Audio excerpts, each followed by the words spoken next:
मित्रों नमस्कार। आज मैं एक ख़ास विषय के साथ आपके सामने उपस्थित हूँ। वो है मंदिर में जब हम दर्शन करने जाते हैं तो हमें किन मर्यादाओं का विशेष ध्यान रखना चाहिए। क्योंकि आज ये बनाने की आवश्यकता इसलिए पड़ी कि अभी कुछ वीडियो चल रहे हैं, कुछ नेगेटिव चल रहे हैं। कई लोग कुछ भी कपड़े पहनकर मंदिर में प्रवेश कर जाते हैं, मंदिर की मर्यादाओं का ध्यान नहीं रखते हैं। मैं उन कंट्रोवर्सी सब्जेक्ट्स पर तो नहीं जाऊंगा, पर मैं आपको यह बताना चाहता हूं कि मंदिर में हम ऐसा क्यों करते हैं कि हम वस्त्र धुले हों, स्नान हम किए हों, वस्त्र हमारे पूरे हों, तिलक लगा हो, कंठीमाला धारण किए हो, इन सब की आवश्यकता क्यों पड़ती है। क्योंकि आज हम देखते हैं मंदिर के पुजारी भी इस बात को नहीं मानते हैं और अनावश्यक विवाद ना हो जाए इसलिए वो भी इन चक्करों में नहीं पड़ते। भैया ठीक है, तुम आगे कर जाओ जो तुम्हारी श्रद्धा।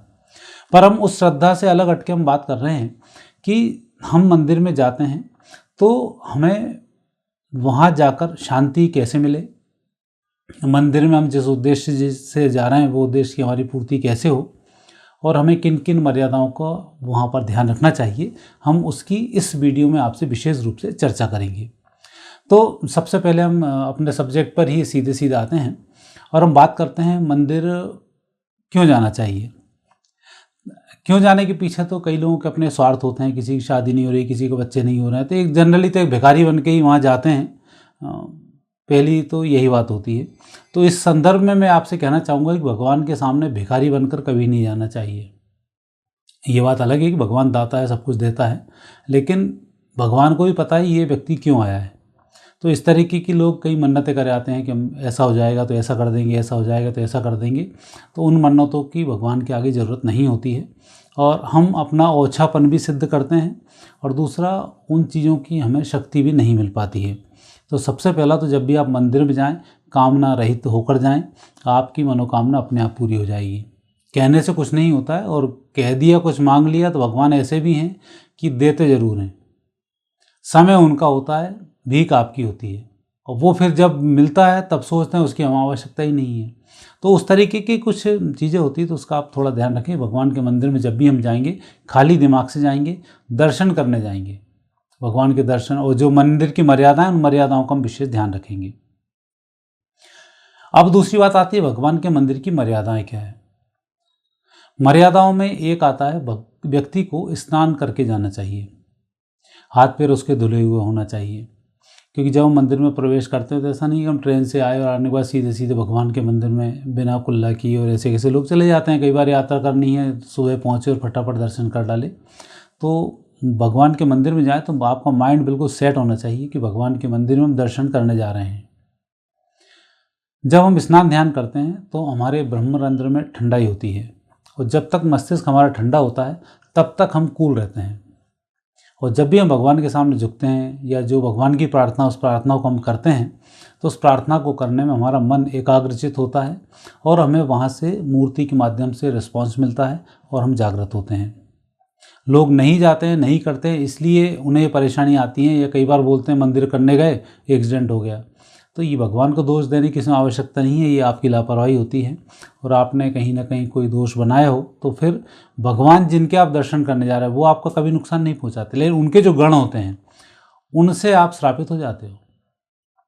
क्योंकि आपने भगवान शंकर भगवान की आपने कथा भी सुनी होगी, तो उसमें नंदी के द्वारा भगवान शिव जी के ससुर को श्रापित किया था कि भगवान बैठे हुए थे और उन्होंने जाकर भगवान का अपमान कर दिया। तो अपमान करने में नंदी को अपमान सहन नहीं हुआ और उसने उनके ससुर को नष्ट करने का श्राप दे दिया था। तो जो अब जैसे कई बार आप नेताओं के जाते हो, बदतमीजी कराए, तो नेता आपसे कुछ नहीं बोलता, नेता के जो होते हैं वो आपको ठुकाई पिटाई कर देते हैं। तो सेम यहाँ भी होता है कि जब आप मर्यादाओं का उल्लंघन करते हैं तो उनके माध्यम से आप परेशान हो जाते हैं। तो इस बात का आपको विशेष ध्यान रखना चाहिए कि जब हम वहाँ पहुँच रहे हैं तो मर्यादाओं, स्नान ध्यान किए हों, और जब हम उनसे मिलते हैं तो हम भगवान से बहुत अच्छे से कनेक्ट हो पाते हैं, और जो भी इनका स्त्रोत है, जो उनका मंत्र है, उसका हम जाप करते हैं तो हम सामान्य रूप से होते हैं और हमें उसका लाभ मिलता है। एक बात ध्यान रखना चाहिए कि हमारा तिलक लगा होना चाहिए। जब हम भगवान के मंदिर में जाते हैं तो ब्रह्मरंध्र हमारा जागृत होता है और आज्ञा चक्र हमारा जागृत होता है। इस आज्ञा चक्र के जागरण के लिए और आज्ञा चक्र को व्यवस्थित करने के लिए तिलक की बहुत आवश्यकता होती है। इसलिए आपने देखा हो भगवान के मंदिर के बाद तिलक लगाने वाले लोगों की व्यवस्थाएं होती हैं। आजकल तो विभिन्न डिजाइनदार तिलक लोग सीख से कुछ भी लगा देते हैं। महाकाल गए तो महाकाल का छापा लगा दिया। इन छापे वाले तिलक की आवश्यकता नहीं है। हम नाटक करने नहीं जा रहे हैं। इसी उंगली से लगाओ तिलक हो, वो नहीं लगा रहा तो आप उसी के उससे हाथ ले और अपना एक तिलक लगाएं और आप आ जाएं। आपका ब्रह्मरंध्र अच्छा होगा तो आप भगवान के साथ आत्मसात करने में, उनके चीज़ों को ग्रहण करने में आपको बड़ी आसानी होगी। तो इसलिए तिलक लगाया जाता है। बिना तिलक के आप मंदिर जाएंगे तो आपकी ऊर्जा वेस्ट हो जाती है और वहाँ से जो मिलना होता है वो हम नहीं कर पाते हैं। वो जैसे वहाँ से आया प्रत्युत्तर में आगे चक्र से चीज़ बाहर हो गई तो आप खाली हो जाते हैं। तो इसलिए मंदिर में जाएं, तिलक हमारा लगा होना चाहिए, इस बात का ध्यान रखें। तीसरी बात है, आप जिस भगवान के मंदिर में जा रहे हैं वहाँ की कंठी, आपके कंठी अर्थात माला जो बोलते हैं, लोग तुलसी की पहन लेते हैं, लोग रुद्राक्ष की पहन लेते हैं, या कोई जो भी धर्म के अनुसार मालाएं होती हैं वो धारण की जाती हैं। तो एक कंठी आपका गला सूना नहीं होना चाहिए। जैसे कहते हैं ना सुहागन महिलाओं को मंगलसूत्र पहनना चाहिए, तो ये मर्यादाएं पुरुष के साथ भी हैं। कंठी धारण करना ही चाहिए, ये उसका मंगलसूत्र होता है। और जिस भगवान के हम जाते हैं उस भगवान की कंठी धारण करना चाहिए। जैसे आप वैष्णो मंदिर में जाते हैं, आप तुलसी की कंठी धारण करें, क्योंकि भगवान का तुलसी जैसा कमिटमेंट है कि जिसके साथ तुम आओगी उसे मैं स्वीकार करूँगा। वो खाली भोजन की नहीं है कि मेरे भोग में तुलसी पधराई जाएंगी तो हम भोजन को स्वीकार कर लेंगे। आप भी प्रभु के ही है, अहंकार भगवान का भोजन है। आपके अंदर की जो जितने भी दोष हैं उन सबका जो नुकसान मिलता है, या जो आपके अच्छे कर्म हैं उनका जो आपको फल मिलता है, उन सब के लिए उस कंठी की बहुत बड़ी आवश्यकता होती है। अभी तो मेरा एक रिसर्च चल रहा है मंत्रों के ऊपर, मंत्रों से व्यक्ति कैसे लाभ मिलता है। अगले वर्ष तक मेरी पीएचडी मेरे को अवार्ड हो जाएगी तो फिर मैं आपको उसके सूत्र बताऊंगा बाकायदा वैज्ञानिक रूप से कि कंठियाँ कैसे काम करती हैं, मंत्र कैसे काम करता है, भगवान के सामने जाने से कैसे लाभ मिलता है। ये आपको प्रत्यक्ष प्रमाण बताऊंगा 10-10 मिनट के अंतर पे। वो मेरा रिसर्च कंप्लीट है। तो उसका विशेष ध्यान रखें कि यदि आप वैष्णो मंदिर में जा रहे हैं तो आपकी तुलसी की कंठी आपके गले में होना चाहिए। यदि आप किसी भी संप्रदाय के हैं, शैव संप्रदाय के हैं, वैजयंती माला लोग, रुद्राक्ष की माला धारण करते हैं, कई लोग नाना प्रकार की मालाएं धारण करते हैं, तो उनका एक अपना महत्व होता है। उसके माध्यम से हमें जागृति की प्राप्ति होती है और भगवान हमें अंगीकार करते हैं। और चूँकि हम भगवान के पास जाते ही समर्पण के लिए हैं कि हम कुछ नहीं है, सब कुछ आप ही हैं, तो समर्पण से भगवान के सामने पहुँचते हैं। तो उस बात का विशेष ध्यान रखना चाहिए। अब एक बात आती है जो बहुत ख़ास है, वो ख़ास बात है वस्त्रों का ध्यान रखना। इन वस्त्रों के माध्यम से हम किसी को कटाक्ष नहीं कर रहे हैं। आपकी जैसी श्रद्धा हो आप वैसे जा सकते हैं, मुझे कोई आपत्ति नहीं है। मैं तो सिर्फ इतनी बात बताना चाहता हूँ कि भगवान के मंदिर में जाएं तो आपके कैसे वस्त्र होना चाहिए जिससे आप भगवान के यहाँ पहुँच रहे हैं तो उसका आपको लाभ प्राप्त हो। पुजारी जब वहाँ पर होता है तो अपनी धोती पहने होता है जो नाभि के नीचे कसी होती है, एक उपरना अर्थात जो ऊपर का एक दुपट्टा होता है वो धारण किए होता है, और उसके बाद वो सेवाएं करता है। वो सेवाओं की मर्यादा है। भगवान के पास जाता है, वो अपनी व्यवस्थाएं करता है। और मंदिरों में तो नियमानुसार तो व्यक्ति पुजारी को भी तैयार होकर जाना चाहिए, क्योंकि जब हम भगवान के पास जा रहे हैं, आप किसी कलेक्टर के पास जाएंगे तो साफ़ सुथरे कपड़े और बढ़िया अप टू डेट इत्र वित्र लगा के उससे मिलने जाते हैं। किसी बड़े अधिकारी ने बुलाया, वहाँ जा रहे हैं, मंत्री के पास जा रहे हैं, वहाँ अपडेट होकर जाते हैं, उसकी मर्यादाओं का ध्यान रखते हैं। तो ये भगवान क्या की मर्यादाएं हैं। जब हम भगवान के सामने पहुँचेंगे तो पुजारी को भी पूरी मर्यादाओं का ध्यान रखना चाहिए। जब आरती करते हैं तब पुजारी पूरे वस्त्रों में होता है, इसके बाद आरती करता है। मैं बात कर रहा हूँ शुद्ध जो मंदिर होते हैं उनकी, ज्योतिर्लिंग हैं, शक्तिपीठ हैं, विष्णु भगवान के जितने मंदिर हैं उन सब की मैं बातें कर रहा हूँ आपसे।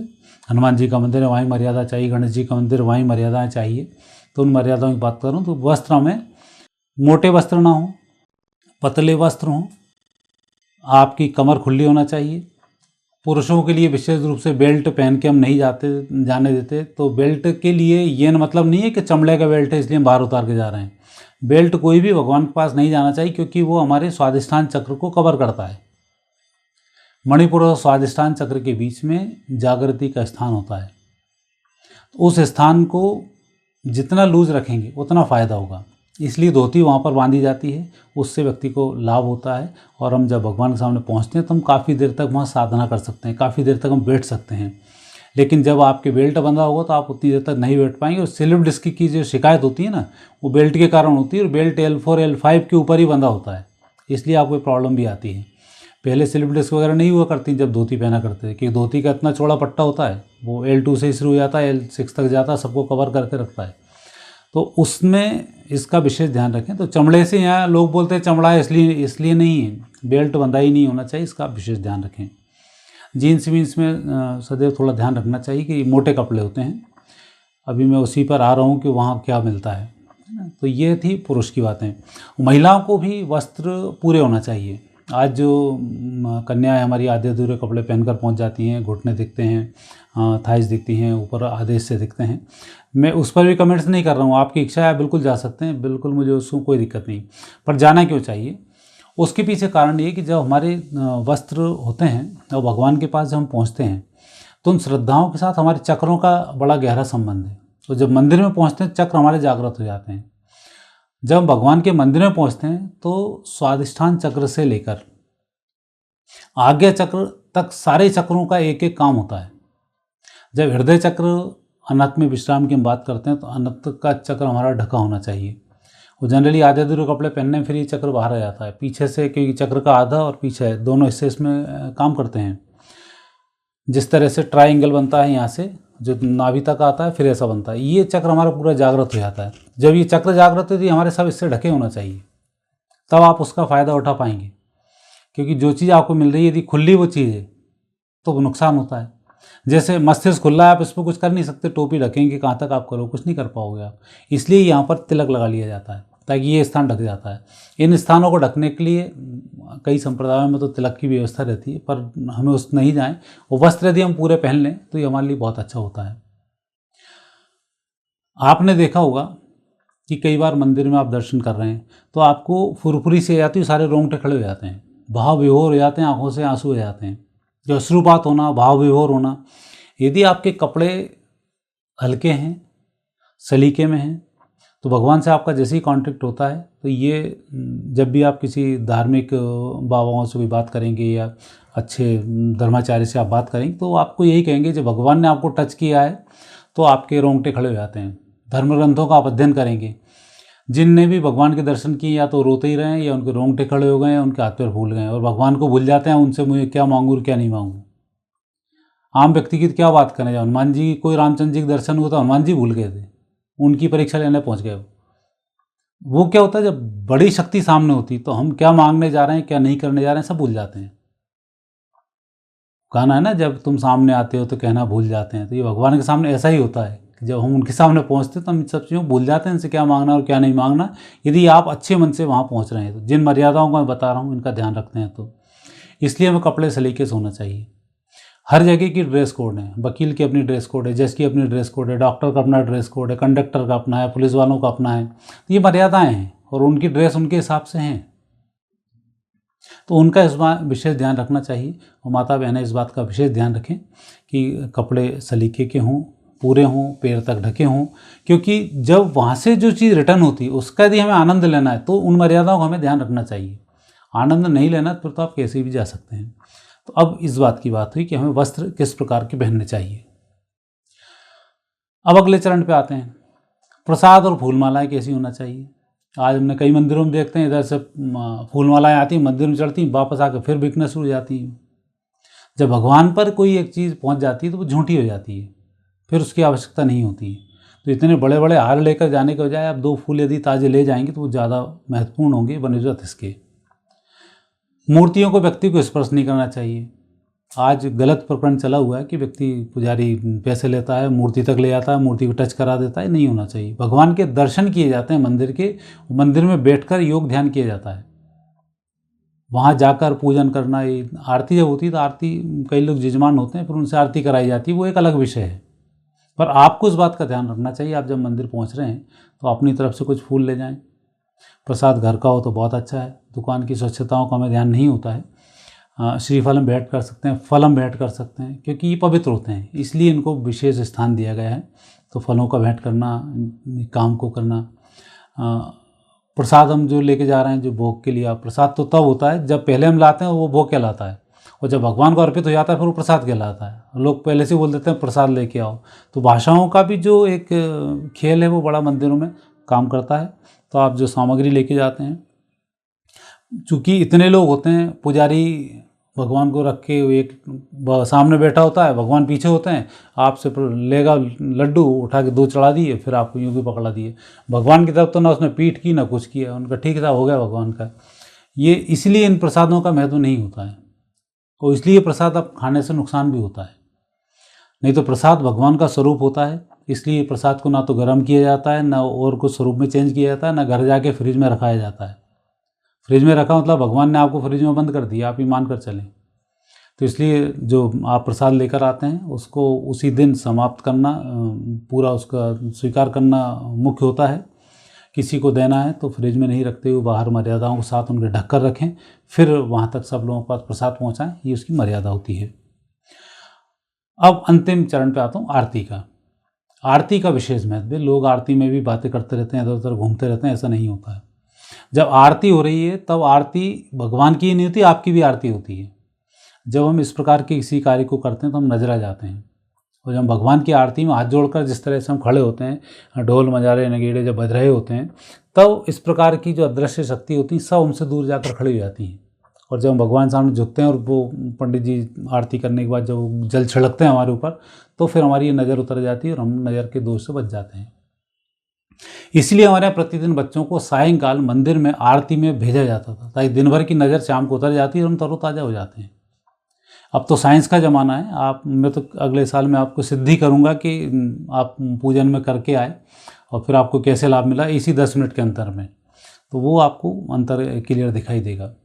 तो इन बातों का विशेष ध्यान रखें, भगवान की इन मर्यादाओं का आप ध्यान रखेंगे तो निश्चित रूप से आपको जो आपकी इच्छाएं हैं वो इच्छाएं भी पूरी होंगी, भगवान के पास जाने की आपकी जो कुछ भी कामनाएं, वैसे कामनाएं भी आपकी पूरी होंगी और आपको उसका लाभ भी मिलेगा।